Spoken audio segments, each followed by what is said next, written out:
Здравствуйте, меня зовут Николай Токугава, значит, живу я в Калифорнии, родом я из Якутии, и в этом ролике, как я обещал, я посвящаю черным шаманам. Так вот, э, как выглядят эти шаманы, как узнать, что это является черным шаманом?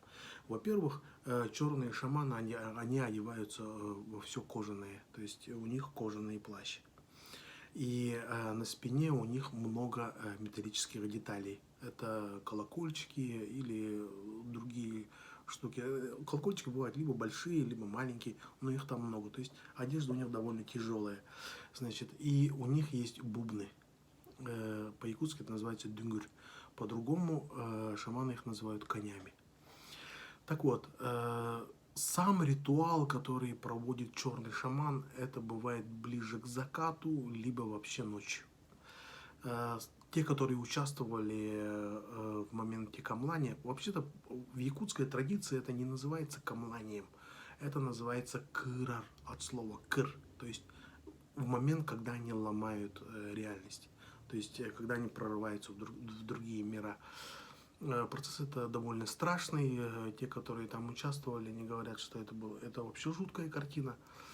Значит, но сказать, что эти люди творят зло, это не так. Так вот, что же происходит, как сказать, чтобы понять, каким образом они стали такими, нужно начинать, конечно, с детства. Судьба черного шамана, она примерно такая. Примерно в подростковом периоде, а может даже раньше, ребенок начинает, как сказать, давайте я расскажу, что происходит с ребенком, нежели как это выглядит снаружи. Дело в том, что ребенок, он живет в нормальной семье, у него есть папа, мама, значит, дедушка и бабушка, и, значит, братья и сестры, да. И у него дома еще кто-то.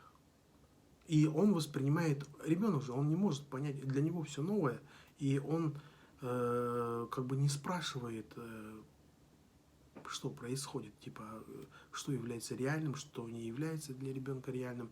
Ребенку что скажешь, он и воспринимает. Вот, например, говорят же там, детей находят в капусте. Ну, дети в это верят. Дети верят также, скажем, в Новый год и там зубных феи или Санта-Клауса, ну, без разницы. Так вот, для них все становится реальным. Так вот, но дело в том, что впоследствии выясняется, что дома-то у него бабушка, дедушка, мама, папа, братья и сестры, но кроме этого в доме никого нет на самом деле. Понимаете? А он так не воспринимает. Есть еще кто-то. И их иногда бывает много. Дело в том, что почему такое происходит? Дело в том, что в этот момент вырастания, вот в подростковом периоде, они, сами того не зная, они начинают вот этот процесс кырар. То есть они начинают проваливаться. То есть они проваливаются либо вверх, в верхние миры, либо проваливаются в нижние миры. И они в этот момент не могут разобрать реальность или нереальность.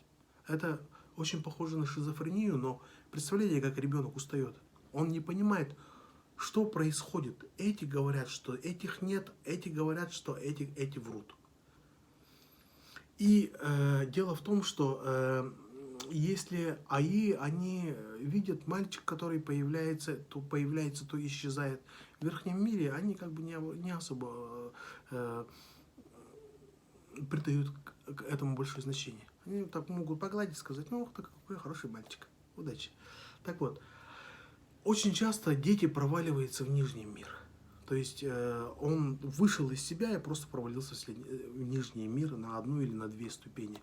Смотря какой силы шаман, он начинает проваливаться автоматически. Понимаете? И когда он в нижнем мире, на него обращают внимание аббасы. Аббасы, как вы знаете, это жители Нижнего мира. Эти люди, которые, то есть не люди, а это существа, которые ничего не могут производить. Эти существа могут только пожирать. И они очень недовольны, потому что они находятся внизу. Потому что внизу им там ничего нет. Они все сожрали, все, что можно, и они пожирают друг друга. А когда человек появляется туда, они начинают пожирать его. Но дело в том, что на шамана особо так-то не нападешь. Вот в чем дело. Потому что шаман, он сам по себе довольно сильная структура. Так вот, значит, но они начинают у него спрашивать: ты кто такой, откуда пришел? Он говорит: я живу дома с папой и мамой. По описанию это средний мир. И им это становится очень интересным, потому что в среднем мире очень много чего можно пожрать. Понимаете? Ведь если когда нападаешь на другого аббаса, то есть демона, да, он как бы тоже сопротивляется. Вся еда там достается с большим трудом, с большими боями. Либо тебя сожрут, либо ты сожрешь. Как-то так. Силу они уже не могут там находиться. Вот такая у них ситуация. Как бы и для них средний мир это рай, понимаете? И они говорят: а ты можешь как-то нас туда проводить? И ты сможешь? Ребенок же он не понимает. Ну ладно, давайте пойдем. И они начинают прорываться один за другим, один за другим. Понимаете? И знаете, что начинает происходить? Они не могут убить шамана, то есть в принципе, но они могут его грызть. Вот в чем дело. Они грызут его в тот момент, когда он проваливается туда. И им нужно закрепиться с этим шаманом, настолько сцепиться зубами, чтобы пройти в этот мир. Понимаете? И ребенок-то говорит: айда, давай, но он-то не может, он же не знает, как это делать. А демоны, они в принципе знают, но они знают, что надо это как-то делать, как сказать, там какой-то, вот я вот толком не знаю, но это, когда они начинают грызть этого ребенка, боль ощущается физической. То есть физическое тело тоже ощущает, потому что тело снаружи, то есть дух у него снаружи, то есть он вышел и провалился в следующий мир, и там этот дух, он пришел в взаимодействие с этими духами нижнего мира. В этот момент они начинают вытягивать от него жизненную силу. Это называется, ну, как бы грызть или пожирание по-якутски. Это сир, это слово, ну, как бы кебьер, это, ну, они, дело в том, что почему-то эта традиция связана с тем, что это связано почему-то с костями человека. Почему-то не плотью и кровью, а именно костями. Почему? Это большой вопрос. Так вот, они начинают грызть его кости. Понимаете? Когда в этот момент ребенок находится в бессознательном состоянии, душа у него переместилась в нижний мир, и эта душа, он не совсем понимает, что происходит в это время с физическим телом с другой стороны. Когда он общается с этими аббасы начинают вытягивать его силу. В физическом мире это очень похоже, когда они начинают обгладывать его кости. Так вот, ребенок лежит на кровати, весь чуть ли не в конвульсиях, у него температура зашкаливает, он обливается потом, и родитель видит, что ребенку плохо. То есть ему буквально больно. Так вот, а ребенок без сознания, понимаете? А потом он приходит в себя и не может рассказать, он какие-то байки рассказывает непонятные, что произошло. Они пытаются спросить, он рассказывает о разных существах и так далее, и родители если бы это происходило в обычной семье, они бы не поняли, о чем я. Кажется, он у нас чуть-чуть чокнутый головой, как бы. О чем он говорит? Здесь никого нет, у нас только двое, а ребенок о чем-то говорит, о чем? У него шизофрения. Психушку надо сдать ребенка. Так вот, но в якутской традиции они понимают, что происходит то, что называется эттани. То есть эти существа, аббасы, начали его раздирать, этого ребенка.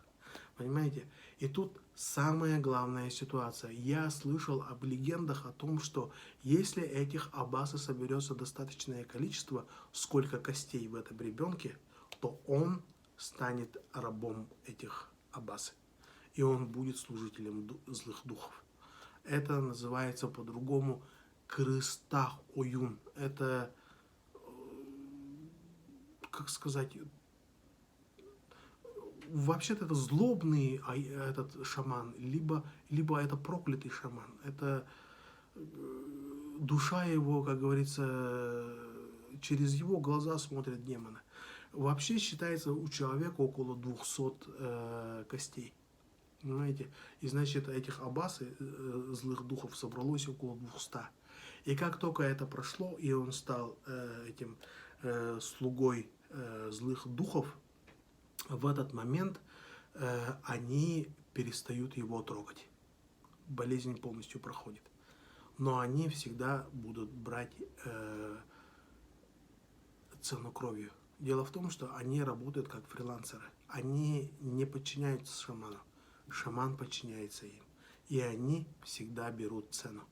Все, которые являются с нижнего мира, они берут цену. И эта цена всегда неравнозначная. То есть, если имеется в виду, вы общаетесь с верхним миром, с их, да, с этими классными ребятами, которые все создают с пустоты, дайте им рубль, они вернут вам 10. А если нижний мир, они сделают вам на рубль, но возьмут цену в 10 раз. И вот какая штука там происходит. Говорят, что вот когда их собралось столько, сколько костей в этом шамане, и они поработили его душу, их же, ну, представьте, какая-то штука, это огромная орда, которая ходит с ним по пятам. Так вот, они берут цену кровью. Что такое цена крови? Кровь, это моя кровинушка, или так далее, это называется родней, понимаете? И дело в том, что если такое произошло, родители не доглядели, родственники не доглядели, и этот человек перевоплотился, после этого за каждую кость этого шамана умрет один родственник. То есть целые рода просто иссыхали после этого. Человек 200 там умирало только так, понимаете? И этот шаман становился черным, как сказать, представителем ада на земле. И тот, который приходил в соприкосновение с этим человеком, то есть с этим шаманом, для него все заканчивалось, как правило, очень-очень плохо. Вообще жуткая история с этими шаманами, потому что люди не могли с ними бороться, потому что эти люди уходили в леса, потом их найти не могли же.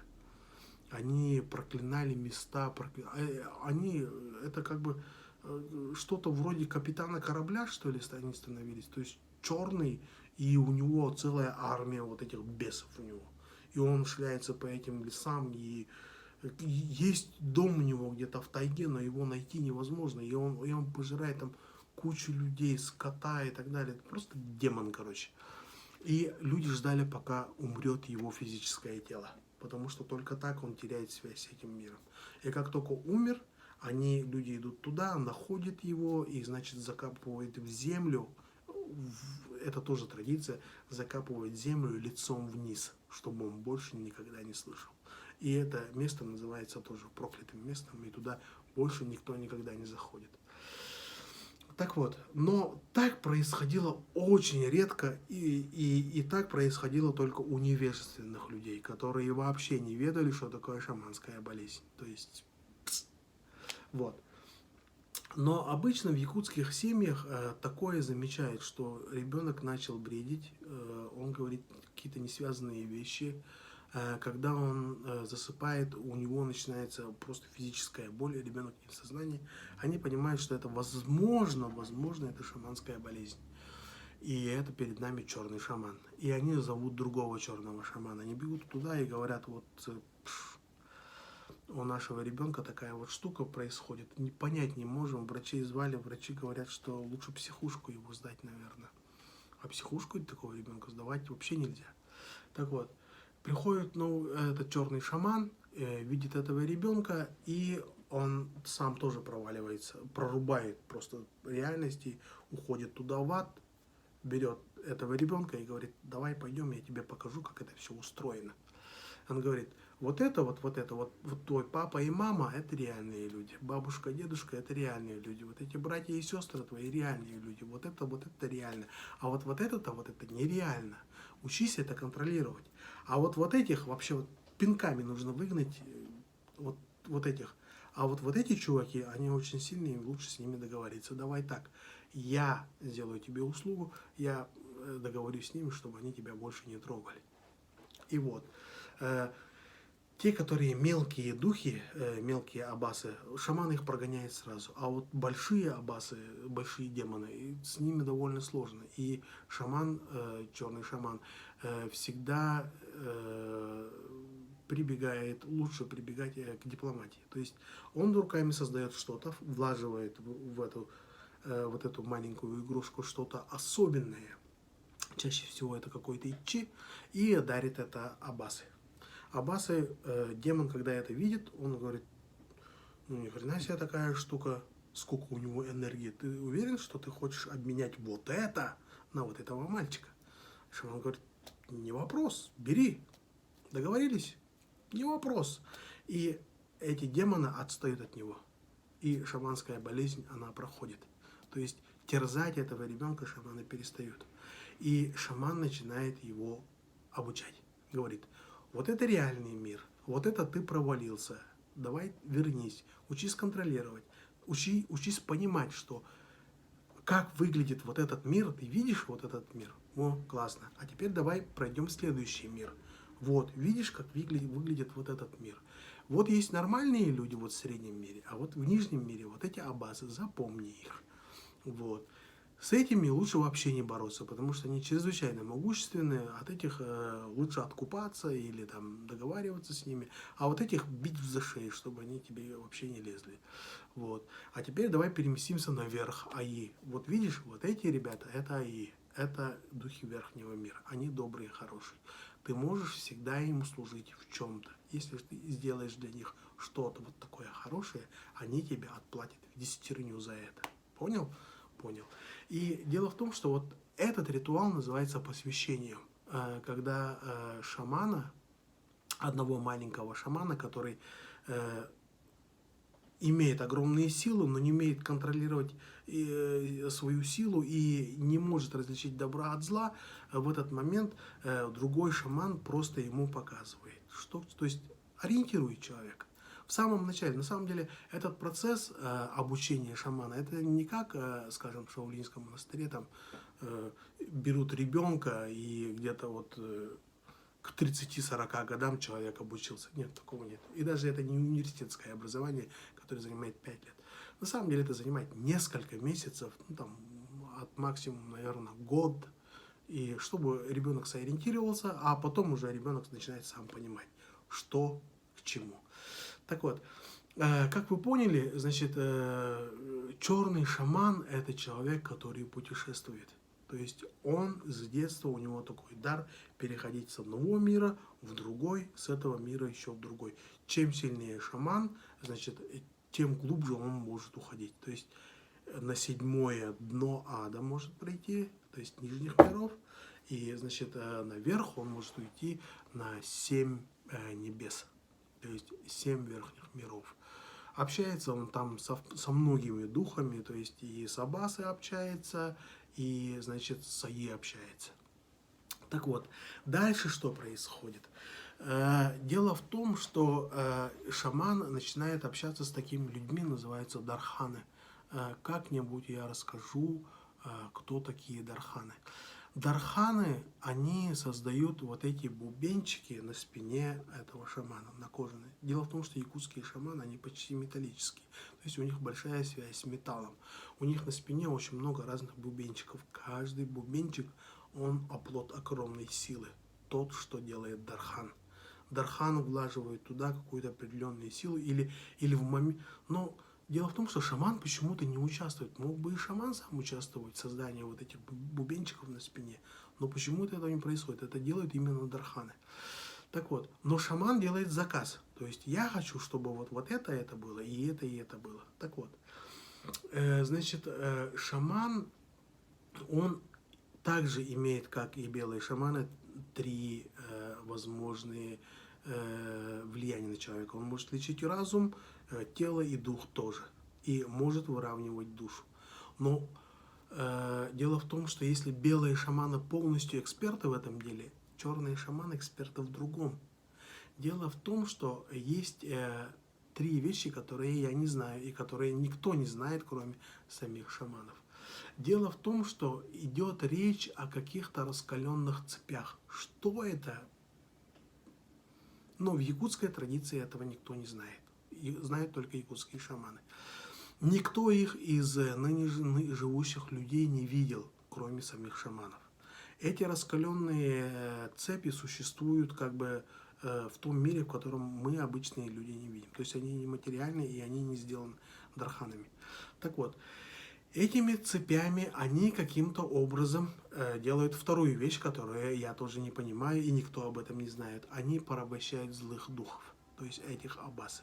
Как это происходит, никто не знает. То есть они находят... Дело в том, что аббасы, они разные. И они по-разному влияют на людей. Есть болезни, которые они вызывают. То есть появление определенного аббаса, то есть демона, это появление одного определенного либо последовательности событий, либо это болезни, либо это, как сказать, болезни не только людей, но и болезни скота, например, да. И шаман, когда это видит, что начинает происходить, он решается поймать либо этого демона, либо похожего демона, который может изгнать вот этого демона. Понимаете? И он этими раскаленными цепями каким-то образом ловит. Как это возможно, никто не знает. Схватив этого демона, как заставить работать на себя, тоже неизвестно. И тут возникает еще третий вопрос, который никто, опять же, не знает. Это то, как они ухаживают за этими демонами. Чем их кормят или так далее. Это же тоже, как сказать, вопрос. Но об этом никто не знает. Так вот, шаманы, когда они, черные шаманы, когда они маленькие, они не имеют духов. Они сначала в детстве под руководством вот этих других шаманов ловят вот этих маленьких чертиков, ну, вот этих маленьких демонов и начинают их дрессировать в детстве. Как они начинают расти, увеличиваться, то есть их незнание увеличивается, они профессионализм начинают увеличиваться, они в других мирах уже начинают как бы чувствовать себя уже как дома. Каждый раз они, вот в первом мире от среднего мира вниз существуют аббасы не настолько сильные, но чем глубже уходишь, говорят, что просто сумасшедшие размера, сумасшедшие силы есть аббасы-воины, понимаете? То есть демоны-воины, которые имеют коней, они в железных доспехах, фактически непробиваемая штука, но они их тоже закабаляют. Каким образом это происходит, никто не знает. Но говорят, что души саманов и якут, они связаны с одним богом, я потом объясню, его называют еще Тоян, Улу Тоян. И вот говорят, что у нас, у обычных людей искут, то есть разум, дух и тело, они обычные, а вот у шаманов вот якут, он другой, он приходит с этого Улу Тояна. И вот из-за этого они сильнее, чем аббасы. Не все, но очень сильнее. Чем больше сильнее аббасы, тем большего количества и большего размера, большей силы они, аббасы, то есть демонов Нижнего мира, они могут поработить. И когда начинается их работа, они, эти шаманы, черные шаманы, они не тратят свою силу. Они просто пускают туда вот этих порабощенных аббасов. То есть приходят в дом, а там нечто нехорошее поселилось, какой-то злой аббас, скажем так, да? Они берут и напускают на него своего аббаса. И этот аббас изгоняет того аббаса. Просто так. И вот они ходят, и за ними ходит вот эта черная орда вот этих порабощенных демонов. Так вот, значит, вот в принципе и все, как работают вот эти черные шаманы. Черные шаманы, они вот в рабстве своем имеют вот этих черных демонов. И этими черными демонами они изгоняют других демонов. Например, в одном месте началась какая-то эпидемия, они приходят и видят, что там какой-то свирепствует аббас, а другой. И они на него накидывают своих аббасов. Если аббаса настолько крупный, что из всех в арсенале у него, его, скажем так, отряда вот этих в рабстве у него находящихся демонов никого сильнее не оказалось, то он прибегает вот этим игрушкам. В эту игрушку он вселяет нечто либо с верхнего, либо нижнего мира, смотря что будет ценнее для этого противника. И он говорит, я тебе дам вот эту игрушку, а ты отдашь мне вот это. Ты уйдешь, или в этом случае. И дипломатические способности у черных шаманов просто колоссальные. И сверх того, они обладают даром гипноза. То есть они гипнотизируют не только аббасы, да, то есть у них дипломатия на настолько высоком уровне, что они могут, как сказать, влиять на этих демонов на полностью подсознательном уровне. То есть полностью загипнотизировать их. А также дело в том, что этот же дар распространяется на людей.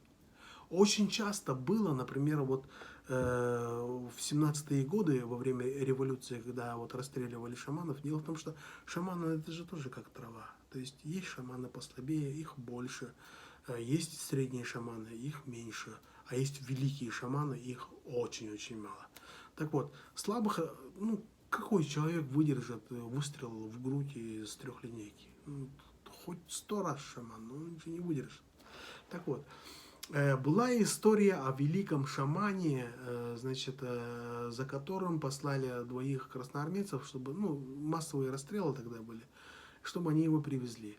Те ушли, и через некоторое время, очень быстро, так скажем, вернулись и говорят, вот привезли. Он говорит, где? Они говорят, вот на улице же стоит. Он вышел, смотрит, там табуретка стоит, еще веревками вся обвязанная. А тут офицер спрашивает, этот НКВДист, вы что творите? Это стул. Те смотрят и говорят, почему стул? Это же шаман. А потом через секунду говорят, только что же был шаман, почему он в стул превратился, вообще не понимаем. Тот сказал, слушайте, идите и приведите. Если вы его не приведете, если еще раз будет такая у вас шутка, я вас расстреляю самих. Красноармейцы двинулись. Через некоторое время они притащили, говорят, все, теперь там здравия желаю, привезли, вот и вы ходите, посмотрите. Вышли, там лежит огроменный бык привязанный. Офицер говорит, вы что, жить надоело, что ли? Я вас расстреляю, вообще глазом не моргну. Арестовать их, короче. Арестовали этих двоих, уже было, хотели расстрелять. А те еще распотевшиеся говорят, вообще тяжело было его тащить. Тут думали, почему он такой тяжелый. Старичок же маленький, а тут, оказывается, быка они притащили. И в это время пришел этот самый старик, шаман, сам. И говорит, не надо стрелять этих солдат. Если есть вопросы, спрашивайте у меня. Офицер сказал, ну видите, вот как надо работать.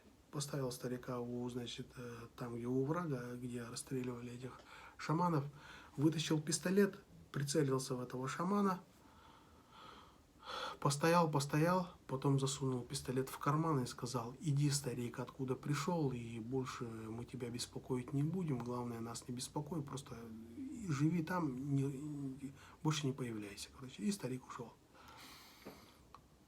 Ну, там целая толпа НКВДистов собралась и говорит, а почему ты его не убил? В чем дело? Говорит, в какой-то момент мне показалось, что я приставил пистолет к себе во лбу.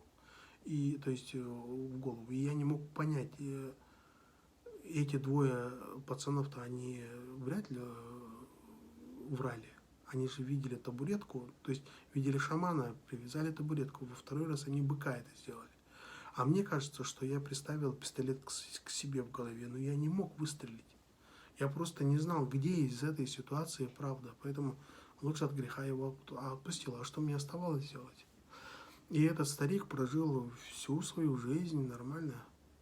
И никто его не беспокоил. Говорят, что еще такой случай. Забрели какие-то то ли комсомольцы, то ли кто-то куда-то в лес тоже к ним, к этому старику.